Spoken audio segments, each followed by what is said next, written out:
কোন নামাজ কত রাকাত? ফজরের নামাজ সুন্নতে মুআক্কাদা 2 রাকাত, ফরজ 2 রাকাত পড়তেই হবে। ফজরের নামাজ মোট 4 রাকাত। এখন আমরা জানব জোহরের নামাজ কত রাকাত।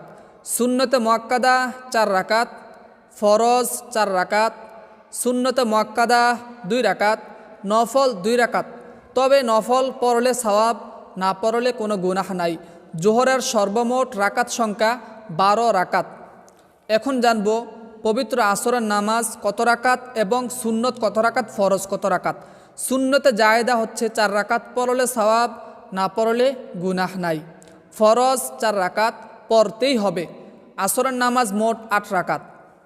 মাগরিবের নামাজ ফরজ 3 রাকাত, সুন্নতে মুআক্কাদা 2 রাকাত, নফল 2 রাকাত, পড়লে সওয়াব, না পড়লে গুনাহ নাই।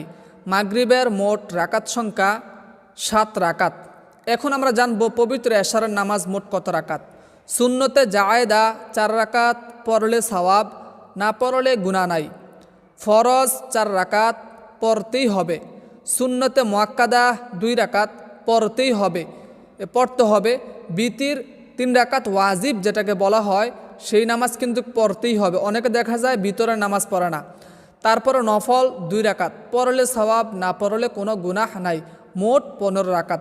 দর্শক, এখন আমরা জানব মোট এই 5 ওয়াক্ত নামাজের মধ্যে সুন্নত কত রাকাত, নফল কত রাকাত, ফরজ কত রাকাত। অতঃপর আমরা জানব এই সর্বমোট 5 ওয়াক্ত নামাজ কত রাকাত সংখ্যা হয়। মোট রাকাত সংখ্যা হচ্ছে সর্বমোট 46 রাকাত।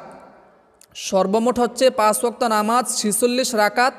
নামাজের মধ্যে 46 রাকাতের মধ্যে 17 রাকাত হচ্ছে ফরজ, পড়তেই হবে যেটা, আর 12 রাকাত সুন্নত পড়তে হবে। আর বাকি যে 17 রাকাত থাকে সুন্নতে জায়েদা ও নফল, পড়লে সওয়াব, না পড়লে কোনো গুনাহ না।